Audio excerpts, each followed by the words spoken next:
What's going on, everyone? This is Dag with Emergency Lighting by Dag. Today we're going to be taking a look at this Code 3 XL bar.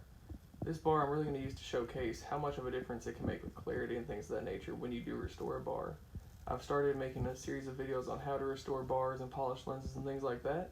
So this one here is going to kind of show just how important that is for a number of reasons.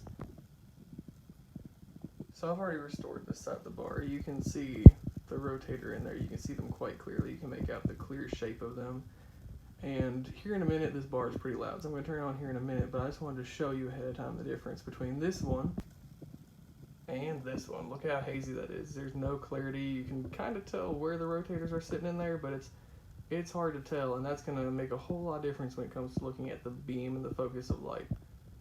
So we're going to turn it on and show you all the difference.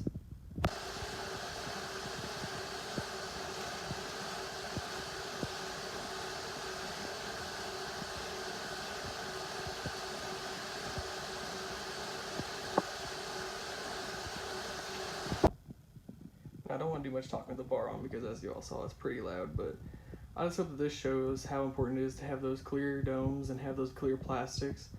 Whether it's for your collection, it's a piece you're going to have sitting on your shelf and you're going to be showing off, or if you're going to put it on your vehicle, because on your vehicle, having that clarity, having those lights show through, if you go back and look, you can see pretty clearly, you know, there's a little bit of a blob of light on the side that hasn't been cleared up, but then you get that crisp, sharp beam of light out of the side that's been cleared up. So whether you're going to put it on your vehicle and actually be responding, or if it's going to be when you're showing off, I mean, it's just important to have a little bit of pride and clean those domes up.